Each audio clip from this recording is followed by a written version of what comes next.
last week I gave a class that I didn't finish because I'll pass it to Barry real quick. This was the piece I wanted to do, but I had company that I thought it would be better to verbalize some ideas outside of the book than to quote certain things from inside of a book that they might not be willing to listen to. So, the Lubavitch Rebbe was famous for telling his Hasidim, you always must quote your source. When you quote somebody, you have to say, I heard this from Rabbi so-and-so, I heard this from my teacher, I heard this from my... Where do we learn that from? Who did that? Esther Malka. Queen Esther. Anybody who says who they heard something from, brings redemption to the world. How do we know that? Esther and Mordechai speak to Achashverosh. Esther tells Achashverosh what she heard in the name of Mordechai. The rabbis say, why do you have to say that he said in the name of Mordechai? Who cares who he said it from? And you see that when she quotes Mordechai, immediately the Jewish people are redeemed. There's an idea of giving credit to the sources which you get things from. In my book, if you look through my footnotes a few times, I'll write, much of this chapter, I relied on this article or this book or this source. It doesn't mean that I didn't put my own insight in there, but I really needed somebody else in order to clarify some things for me. And so I'm not afraid. But it doesn't make you any less because you quote from somebody else. The Lubavitch Rebbe said that he has an exception to this rule. He has an exception to this rule. The exception to this rule is if the person you're going to quote, for example himself, the Rebbe said, I know that I'll be quoted in certain places, and once people hear my name, they will shut down. They won't want to listen. So the Lubavitch Rebbe said, you should quote me without using my name. Say you once heard from a rabbi. Period.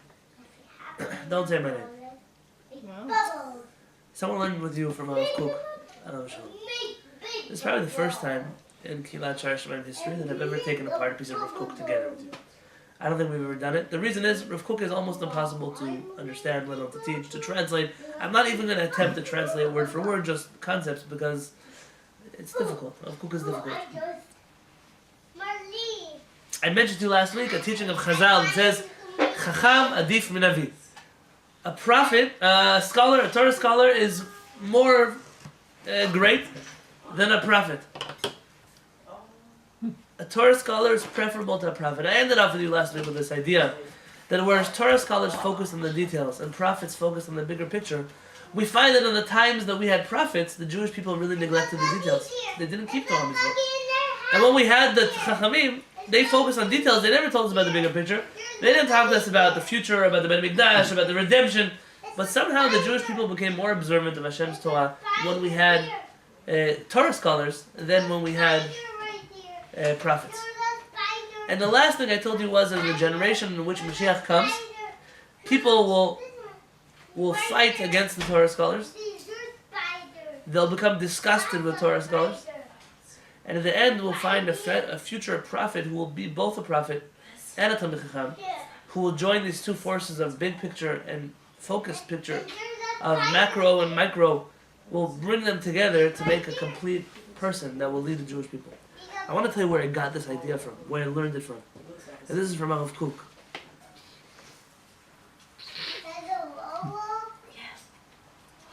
I wish to tell you something now that will only be relevant later. And that is that.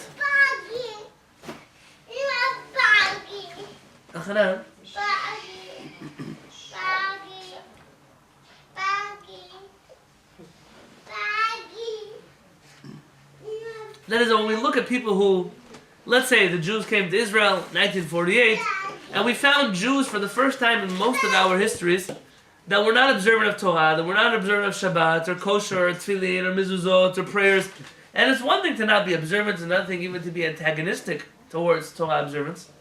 And yet, two kinds of rabbis. Those in Rav Kook's category, many of the Sephardic rabbis, who saw the Jewish people as, I don't care how you are or where you are, there's something about you that is true and genuine, and I appreciate that.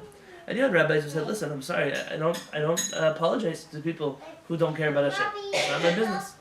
And you still have this split today, and the question is, it's important to understand why there is this split. How could two people look at the same situation, one walk away with a positive feeling, and one walk away with a negative feeling? This has very much to do with the teaching that Rabbi Kook mentions, that bechol kfirah, yesh emunah. That in all heresy, there is belief. Uv'chol emunah, and in all belief of Hashem, yesh kfirah. There is heresy. On a bottom line picture, there are things that Jews believe in that are wrong. We picked them up in our exile. We've never been challenged on these points.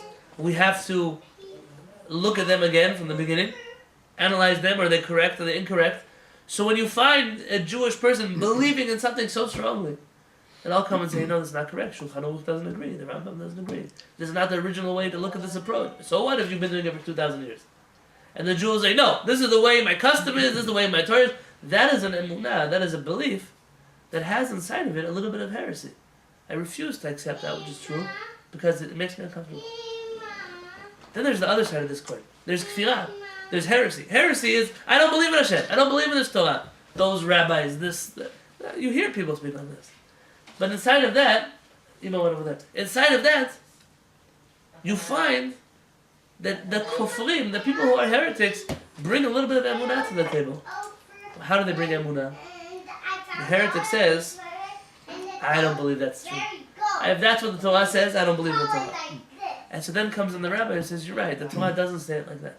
So the Orthodox Jew, that's what he thinks it says, but he's wrong. That's the same thing the believer is not willing to let go of. That's exactly the thing the heretic is being a heretic about. He's rejecting the parts of the Torah which are untrue. Does he know that? Probably not. It's not a conscious decision. For some, yes. For most, no. It's not conscious, but it's a decision he makes nonetheless. And says Rabbi Kook, you have to look at the person's claims. Just because they sound heretical doesn't mean they're all that bad. Sometimes there are truths that they're trying to bring out that we need to hear from the outside world. So in essence, a heretic might bring with him a lot of good, a lot of belief. By the way, I'll ask you a question. The Mekubalim tell us, so then why not just be a heretic? Because that's not, Hashem decided that Jews had to be slaves in Egypt for, depends how many years we were there, but the Jews had to be slaves in Egypt for 400 years. So why is Paro being punished? He's just fulfilling Hashem's will. He doesn't have to do it. He doesn't have to be able to do it. You're right. Rishaim, evil people do bring some goodness to the world. You don't have to choose to be evil. Why do you have to let somebody else do that?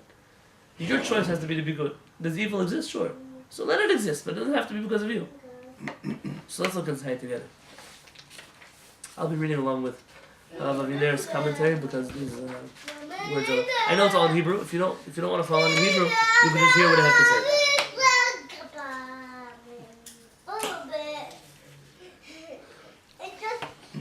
The Maharal of Prague, Rav Shalom, when he reads things in the Talmud, something will say like Chacham Adif Min Navi.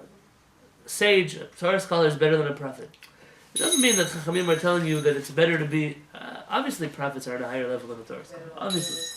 So what are we saying that a prophet is better? A Torah scholar is better than a prophet?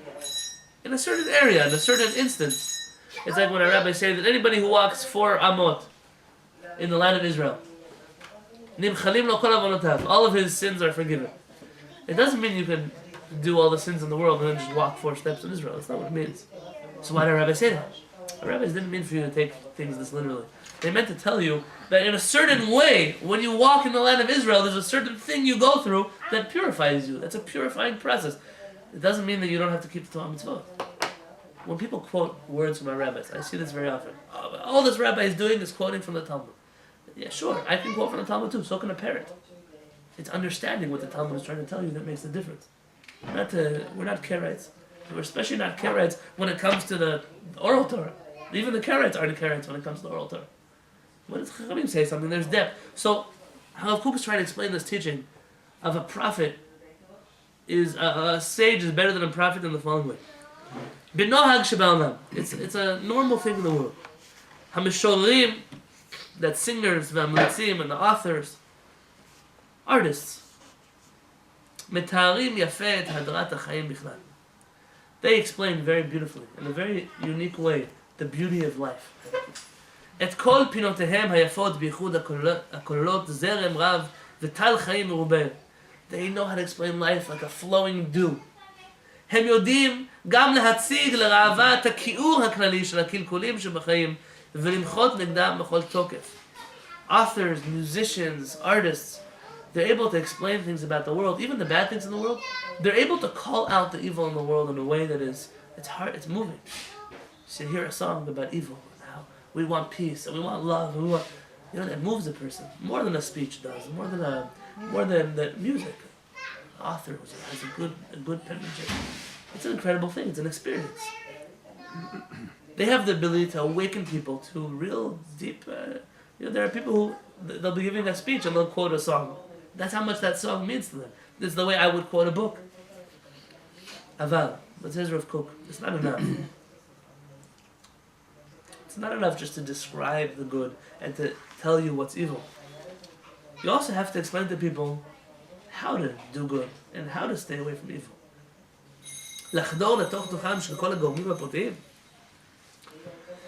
To dig deep into the details of what causes a person to do bad. How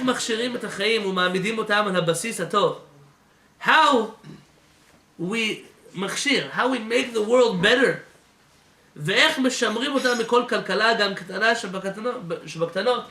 How we're able to get rid of any evil, any bad, any corruption, even the most minor of corruptions.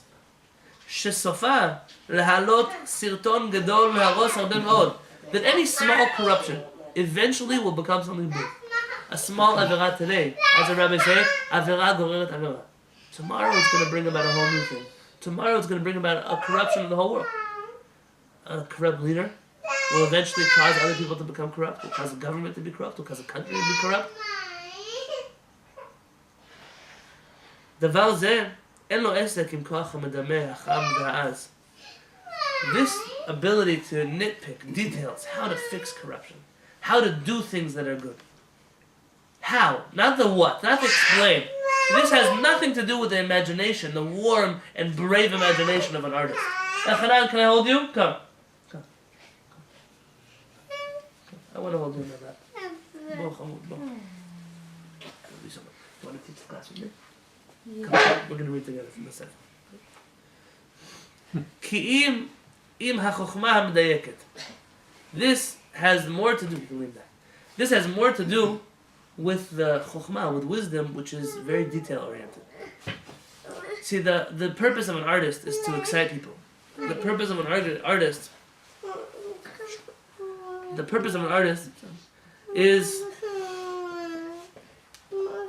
Okay, you want to go yeah. And come back to me. Okay.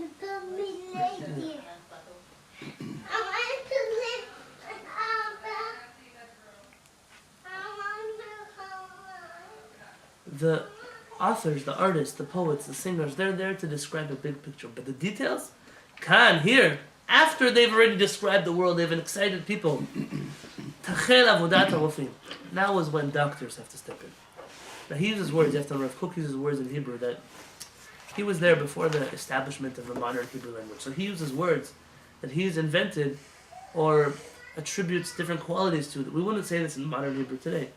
But he says, ha-chaschanim. Chaschanim are not the cheapskates, like we would say in Hebrew. Chaschanim are what we would call kalkalanim, like economists. Somebody wants to fix the government in a financial way. Ha-modedim, the measurers. Those are what the word he uses for engineers. Ha-shoftim, the judges.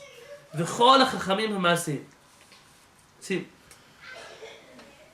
the singer can say how bad a certain disease is. I heard a singer recently, one of these young, he had a brother passed away from cancer. And he wrote a song about how terrible it is, the hopelessness in the hospital. And at the end of the day, he got everyone now involved in this idea of this disease. But can he heal the disease? No. He was able to arouse a whole room of people to think about the disease. At the end of the day, now the next step is to find a doctor who understands the disease and hopefully is able to cure it. Hopefully is able to help a person reach health. See, a person can think, have his vision. I want to build a building. I want to build this. But at the end of the day, he needs to hire a construction team. You have to. There's nothing you can do about it. And this is the way the world works. There are those who are visionaries and those who execute those visions. I once heard a beautiful quote. I think it's a little bit derogatory. It's not exactly honest. But it was a nice idea. Something to think about. It says, follow your dreams, or else expect someone else to pay you to follow theirs. There are always those people. And I think about sometimes the brilliant people that I know. They could have started their own company. They could have made their own invention. They could have written their own program. They could have But something about them, it's not a bad thing. It lacks that big vision. It's tell me what to do. I know how to do it. You tell me what you need, I can make it happen. You need both of these people. Because the visionary, more often than not, doesn't know how to make it happen. He has a vision. He doesn't know how to make it happen. And you need both of these sides. Both he who was a dreamer and he who was an actual, realistic person who knows how to execute these visions. Says Rabbi Kook, this is exactly the comparison between prophets and Torah scholars. I don't know if you know Rabbi Kook. Learning Rabbi Kook is like, it's like sweet, like sugar. You should know that. There's a ma'ala mizeh above this. Hanvuah, obviously there's prophecy. The prophecy which he's comparing here to who? To the artist, to the singer. Prophecy is a certain kind of experience. It's not a wisdom. It's an experience. It saw the destruction that idol worship had in the Jewish people. And it rebelled against it. It spoke up against it with all of its strength. How could you continue to believe in idols? Look what it does to the Jewish people. It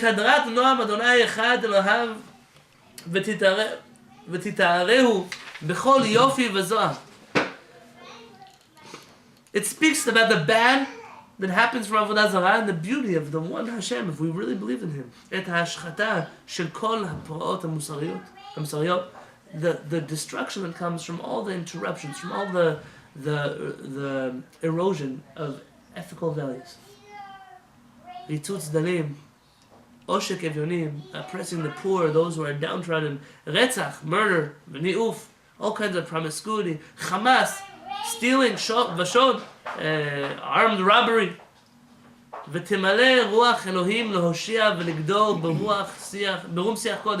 prophecy comes and says, it sees all these problems, it sees what happens from a society that is not ethical. I can't tell you how often I struggle with this very much. I struggle having eyes. I'm not asking for problems. Sometimes I live in a world and I see things with my eyes that they bother me. See, I don't mind. I'm not coming here from a religious place. I'm coming here from an ethical place. I'll go to a wedding. They'll invite me to a wedding. And I don't care.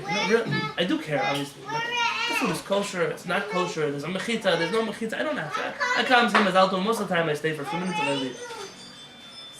Kosher food, I can't sell it to you that it's an ethical thing to eat kosher.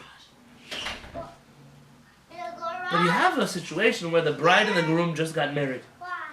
They just promised each other to be together forever. And 10 minutes later, he's on the dance floor with another woman, his co-worker from work, and she's dancing with her best friend from high school. And they're twirling around the dance floor, and the husbands and wives are all switching around. How could you sit in such a place and not blow up? How could you not? I'm not talking here from a religious place. Okay, religion, put it on the side for now. On an ethical level. How can you promise to be with somebody together? I'll be with you and with the other 30 people I'm going to dance with. How could I do that? I'm not judging. I'm saying sometimes I see things, and it's an incredible thing. When I tell people, my wife is one of 13 children. Very often they say, oh, so am I. I said, really? What, are you Jewish? No. But in my family, my mom had 7 different husbands. She also has 15 children. So what I say now is my wife has, she's one of 13, all from the same parents.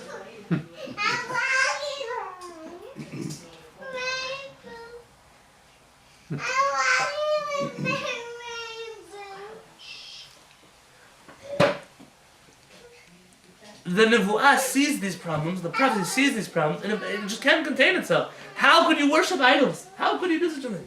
How could you want a Beit HaMikdash and also do all these things? Don't you see what it does to the Jewish people? Hasaot hadakot. Rabbi Kook uses an interesting expression. The thin hairs. Shemehem mitztarfot avot ha'agala shel chatat. I see one avera is not such a big deal. A person does one avera. It's not the end of the world. Many small threads. You could rip a thread that you sew clothing with. So why can't I rip my suit? Many of them woven together make a very strong material. One avera is not so bad. Many averot, it becomes impenetrable. It becomes strong. On the opposite, Gidei hachayim hadakim, shemehem yisrogu mizrakei hadam agdolim. all these details become one strong entity.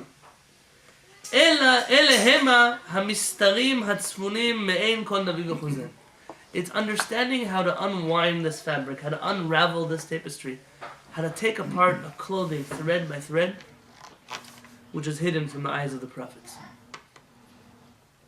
The prophets will talk to you about life, about Mashiach, about the redemption, about the land of Israel, about our nation, about Hashem, about prophecies. But a prophet is limited in a certain sense. In that when the prophet sees somebody's sweater, they don't see the thousands of fabrics that are inside of it. When they see a sweater, what a prophet thinks about is, that's a beautiful thing to wear when Mashiach comes. It doesn't think, are there maybe two kinds of forbidden threads that are woven in there that make up the prohibition of shatnez? That a prophet doesn't see.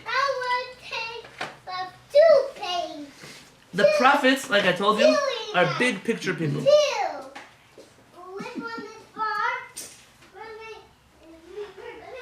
At the end of the day, the prophets excited the people. So the prophets would come into a room with people, let's rebuild the Beit HaMikdash, let's believe in Hashem, let's, everyone gets so excited. They would walk out of the room, and they wouldn't do anything. They wouldn't do anything. Because at the end of the day, the Averot were so interwoven with each other that their hearts were impenetrable. Along come the rabbis. The rabbis are a different breed.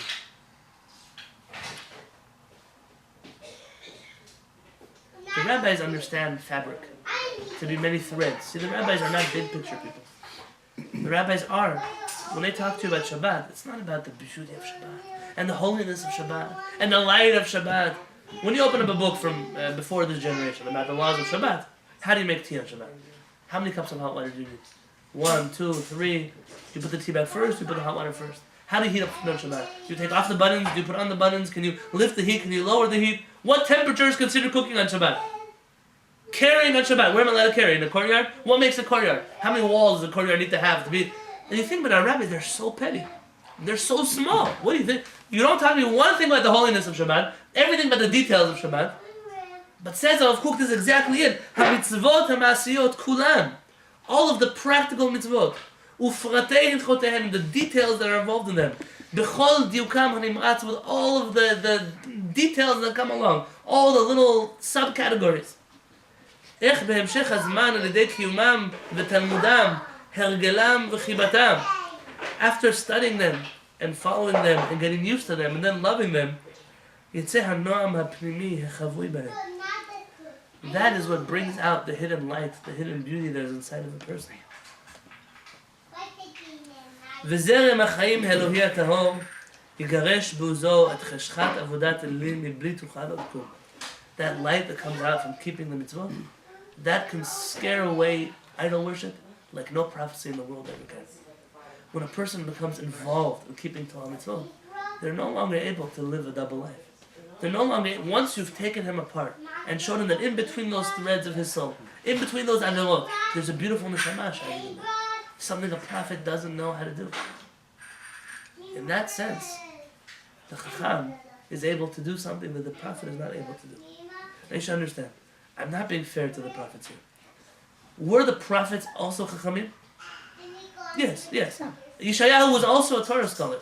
When we're talking about Yeshayahu's, not a handicap, but his limits, we're talking about his limits as a prophet, not his limits as a sage. It's two different parts of a Navi.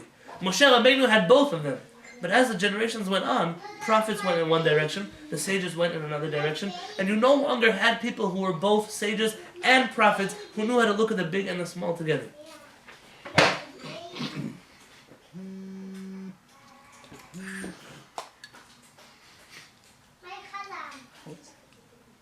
The rabbis also show us how slowly leaving the mitzvot, which says, why do I need these details? You think Hashem's okay that I do this on Shabbat.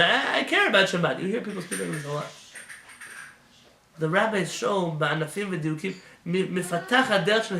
is the beginning of a creation of a path of destruction. At the end of the day, if a person doesn't keep the mitzvot, so they ruin the vessels inside of their soul which brings the holiness from above.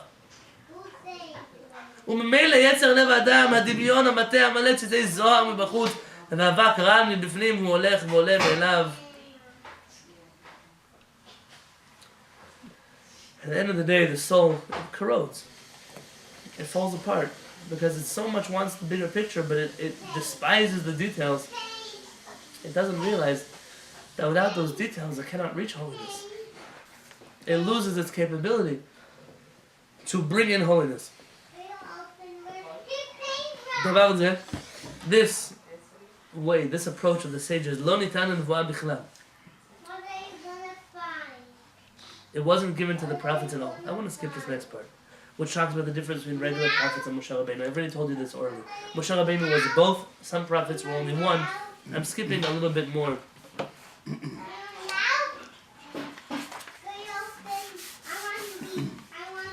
Mashelo. Do you see this, Mashelo?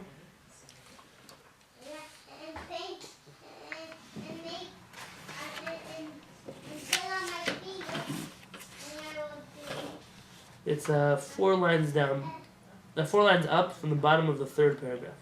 Mashelo asta nevuah.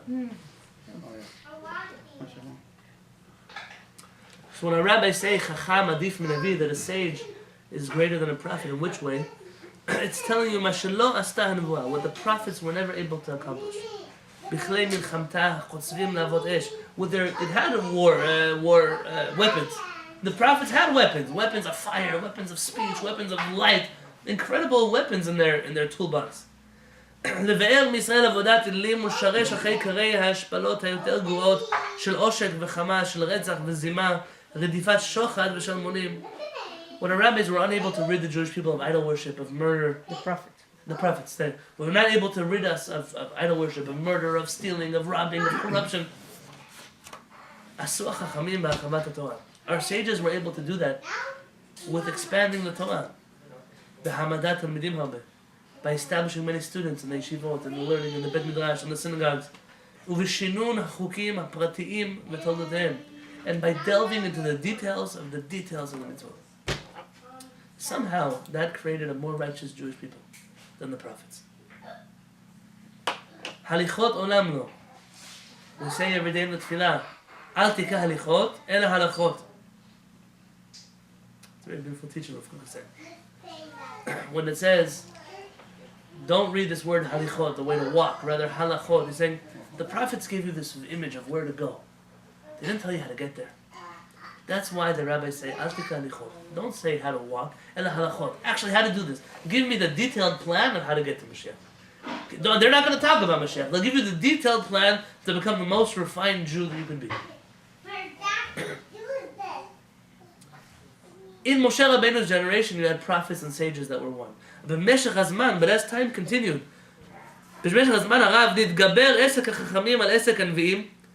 our sages, their teachings, their approach became more popular than the approach of the prophets. And prophecy was taken away from the Jewish people.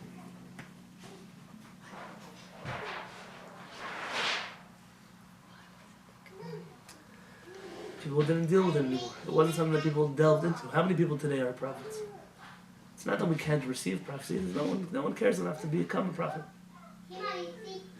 But it's not so true. Rabbis say, the Talmud says that when the prophecy was taken away from the prophets, it was given to the Nevi, to the Chachamim, to the sages. There is something that a sage can reach, a place he can reach through the learning of Torah, which is reminiscent of prophecy. So it's not the same. אחו הימים, the days became long, והכללים החלו להתרופף, נבלעו בהפרטים, ולא יראו החוצה. But there was a problem with following the path of the sages. That was that as history continued, the details became more and more important, and the bigger picture began to be forgotten. That way, when people study the laws of Shabbat and how to make tea on Shabbat, they no longer see the holiness of Shabbat in that, they just see a technicality that has to do with how to technically observe Shabbat. Okay, and therefore, B'achrit Hayimim, at the end of days, the time we're in now, we're in the end of days. You today are in the end of days. שצמיחת מהלך שיבת אור הנבואה תתחיל להופיע. That the beginning, how does the end of days happen? There begins to be, Hashem slowly brings back into the world the beginnings of prophecy. A desire for prophecy, a feeling of prophecy. And it says, Hashem says, "Eshpoch et ruchi al kol basar." I will pour my spirit on all flesh. As sinat hapratim titgaber, it says Rabbi Kook, at that moment, when we begin to our steps towards the redemption, there will be a hatred towards the details of Judaism. Look today. Isn't this not what happens today? How often? Oh, Rabbi, why this? Why that? It's a zilzul. It's a certain, like a disrespect almost towards those of us who follow Torah with its details. Where does it come from, says Rav Kook? There's a subconscious inside of the Jew that says the era of the sages has ceased to exist. We're ready now to enter the era of the prophets again. This is what's happening in the subconscious of the Jewish people. This is why Rav Kook wasn't so shaken up when he saw people who hated Torah Mitzvot. He didn't see them as haters of Torah Mitzvot. He saw it as the Jewish subconscious saying, I'm ready for something better. The way I didn't use it the first time, I didn't utilize prophecy the first time, but now we're ready for something different. As it says, Chochmat Sofrim Tisrach. The wisdom of our sages will become putrid.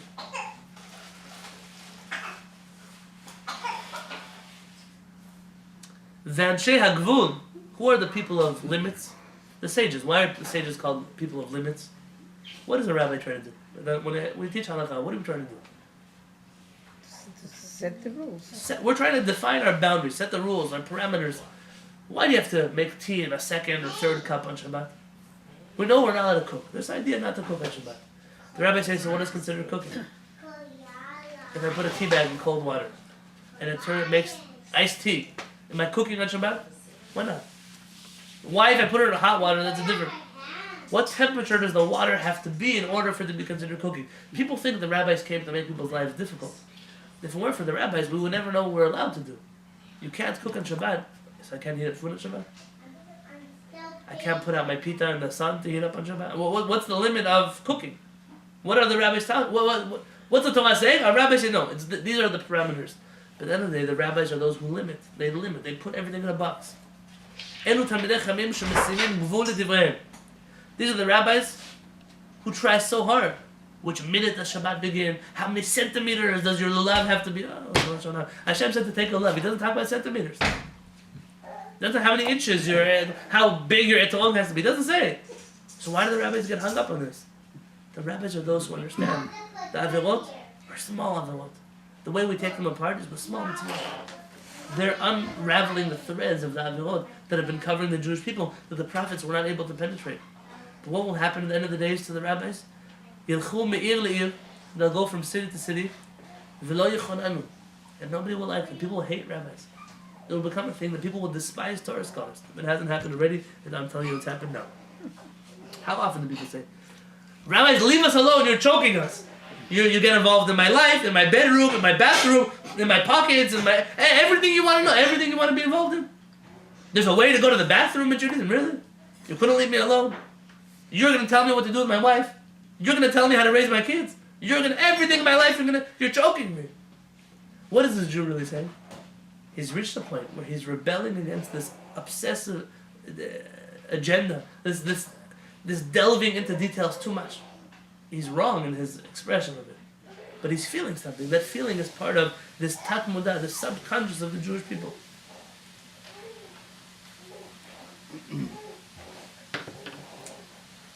Rav Kook writes something interesting. It's not here, but I'll read it to you. Rav Kook writes, "HaChutzpah de'ikvata de'mishicha." We know that there's going to be chutzpah. Some kind of word for chutzpah in English. Audacity. Brazenness that will happen at the end of the days. But why? So where does it come from? Rav Kook says, "Ba mipnei sha'olam mukhshal kvar ad kadei l'tevot ha'havana." The world is ready to understand to understand more. How all the details, what does the tea bag have to do with the beauty of Shabbat? The world is ready to ask this question. I'll be honest, my great-grandfather probably didn't care. He didn't care. This wasn't a question, the things that some Jews ask today, we never asked before. Who cares? Why do you get so worked up about this? But the generations have changed. People's needs have changed. We may have become a less religious Jewish people, but maybe a more spiritual Jewish people. We're trying to look for something deeper, and the answer is we're not getting it. We're not getting it, says Rav Kook. ואין פרט בלתי מקושר עם הגודל הכללי יכול להניח את הדעת. Then it says, unless you're willing to tell me how the details have to do with the bigger picture, people won't be able to accept the details anymore. עד אשר לא כפרי בוסר, כי כביקורים מלאים, טל וחיים יצאו הניצוצות של התחלת אור הנבואה מן העתיקם. He says, at the beginning they're going to try pli boser. Boser is unripe fruits. What are the unripe fruits? We had a few times in our history false Mashiachs showed up. Shabtai Tzvi, for example. What did they do? They came to talk about the bigger picture, about the redemption, about... What was the first thing they got rid of? Halachot. The details. Why? This was where they came from. This was their motivation. This was their agenda. They knew the Jewish people would bite onto this bait, because that's what the Jewish people had really been asking for.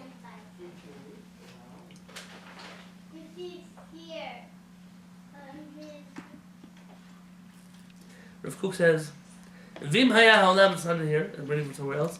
And if the world haya osek be'orah shel Torah b'midah zo, would delve into the light of the Torah in this way. שתתקדל הנשמה הרוחנית עד כדי הכרת הקישור הראוי של הפרטים הכלים הרוחניים. He says if they would be able to have sages that would teach Torah in a way that was wholesome, that would connect details with the greater picture. הייתה התשובה, there would already be תשובה of the whole world. ותיקון העולם, the world would become fixed. הבא איתה ועל ידה מופיעה ויוצאה לפועל, immediately the world would change to be a place that was full of תשובה. If only this happened. וזו תכיר בכללה את גודל פעולת החומה ובענוות צדק תקרא. He says, who's going to say that sages are better than prophets, says Rabbi Kook? It's going to be the prophets themselves. The prophets will return and say, we made a mistake last time. We made a mistake by trying to influence the Jewish people only through the bigger picture. And we've learned through the 2,000 years of our exile that the sages' path was preferable to that of the prophets. And what are we going to call out? Chacham adif minavi. The prophet will say from a place of humility, yes, I am needed, the Jewish people need me again, but this time I will not trample on the path of the prophets. This time I will make sure that the approach of the sages and the approach of the prophets become one approach. This will be your finger, and this will be Abinoam's finger. As it was in the olden days when Moshe Rabbeinu. See your finger. What I'm going to say now is for my wife. Can't touch it. Yeah? Yeah. Rav Kook has a letter This is in which he talks about the Hasidim and the Mitrandim. Where is it coming from? Rav Kook says that Judaism dried out. Literally dried out. In the 2,000 years that we were dealing with details, we lost our spirit. We lost our feeling. We lost our emotion. We lost the joy, the beauty, the light of Judaism. And Rav Kook says, who brought this back? He says the Hasidim brought it. The Hasidim brought this back to the table. They brought back, what is this whole concept of a tzaddik, says Rav Kook? A tzaddik is the closest thing the Hasidic movement could bring to the people that was like a prophet. A person who knew your soul, not just what you do and how you pray. A person who could tell you how to live your life, how to serve Hashem, how to be close to Hashem, who talked to you about the bigger picture. So says Rav Kook, what was the opposition of the Vilna Gaon? Why was he opposed to this? Because the Vilna Gaon didn't come out of nowhere. So the Vilna Gaon was worried that we make the same mistake we made in the past. That we become so enthralled with the prophet, so enthralled with the service of Hashem, with the singing, with the dancing, with the light, that we would forget to observe the details of our halakha and go repeat the same mistake we made already with the prophets the last time around. It wasn't the Vilna Gaon saying that this movement was a falsehood. Now, obviously, this is Rav Kook here. Rav Kook is making peace somewhere where there may not have actually been peace. Rav Kook's talking about approaches, not personalities. So the approach of the Vilna Gaon was one that said, I can't let the sages be drowned out again, be trampled on again by this light of prophecy. And they both came from somewhere. Said Rav Kook, so what should we do? Should we be Hasidim? Or should we be Mitnagdim? What should we do? Rav Kook writes the following words. Yafeh lanu me'od. It's better for us to follow Kol Sichatam Shel Talmidei Hagan. All of the teachings, all of the conversations of the students of the Vilna Gaon, Yachad im Talmidei HaBaal Shem Tov, together with the students of the Baal Shem Tov. We must create a third option, and that is to bring back the spirituality without getting rid of the halakha. I was once interviewed for an article that was never printed, And they asked me what I found unique in Sephardic Judaism that I didn't find in other branches of Judaism. And I said, I don't want to speak from an ethnic or racial perspective. I want to speak on a philosophical approach. I said, Kabbalah had a resurgence a few times already in Ashkenaz. And almost every time it was met with a lack of success. Sometimes it was an evil thing, like Shabtai Tzvi. Sometimes it was a proper thing, like the Baal Shem Tov. But it was met with so much opposition. It seems like Kabbalah was unable to fuse itself with halakha. He had to make a choice. Either people were going to be very spiritual and lacking in the following halakha department, or they were going to be very halachic and they'll be very dry and disconnected from the problems of the Jewish street. That's what always happened in our history. So I believe that in the Sephardic world, we managed to keep throughout our exile, which is why we didn't need a Hasidic movement, and why we didn't have breakaways like a Reform movement. We managed to keep a balance of spirituality along with legality. They're always in check with each other. We have sages like the Ben Ish Chai, who was a Kabbalist, who also wrote books of halakha, that he knew this is where the limit of Kabbalah is, this is where the limit of halakha is, but I will give my people both. And I believe very much that that's why we never split off. There's no such thing as Reform or Conservative or Reconstructionist or Orthodox Sephardic Jews. It just is. We are what we are. Why? Today is different. Already today we've adopted other labels on ourselves. Why? This is what the Jewry in Ashkenaz was trying to accomplish. The Baal Shem Tov was trying to accomplish this. The Vilna Gaon was trying to accomplish this. You can argue for 101 reasons why it didn't work out. It could be very well that it had nothing to do with them. It could be that it was the dynamics with the non-Jewish population around them. We lived with Christians who believed that spirituality had to be very ascetic. That was a belief. Priests shouldn't get married. So it could be. I'm not arguing that it was a failure, that perhaps the conditions weren't correct. American Jews, we have a similar problem. American Jews are spoiled Jews. We have this problem of we'll discover the truth and I won't do it anyways. So what do you mean? I have students, all my students that I have, that are from any kind of Russian background. They learn something in class and tomorrow morning they're already doing it. They come from a culture which is very disciplined. It has its own downside, its own rigidness that's not always healthy. But for them, how could I discover the truth and then still go lay in my bed tomorrow morning? How could it be?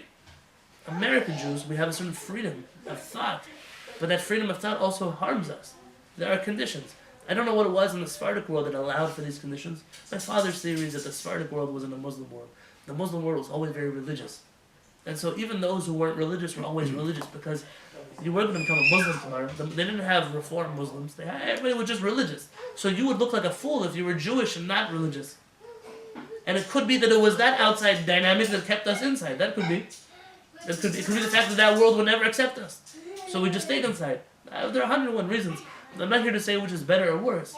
But I see this path of prophecy and halakha and sages fusing together. I see that very much the territory that was successful by our HaShamayim. And perhaps to end off, Rabbi Kook says, Rabbi Kook always ends off with random pieces of verses, psukim, and he interprets them in ways that are very not traditional. Chesed ve'emet nifgeshu. Kindness and truth met each other. Wisdom is all about truth. Prophecy is all about kindness, the good that's going to be. The Chacham, he sees black and white. The prophet sees more. Tzedek v'shalom nashaku. Righteousness and peace, they kiss each other. Righteousness are the rabbis. Everything is righteous. Peace comes from the prophets. Emet me'eretz tizmach. The truth will come up from the earth. V'tzedek mishamayim mishkaf. And righteousness will come out of the sky. Meaning, when the lofty ideals of the prophets and the practical goals of the sages will fuse into one, Gam Adonai yitenato. Hashem will also give good through the prophets. V'artzenu tidenu v'ulam. And our land will give back the spirit of the sages, which is in the land, which is practical.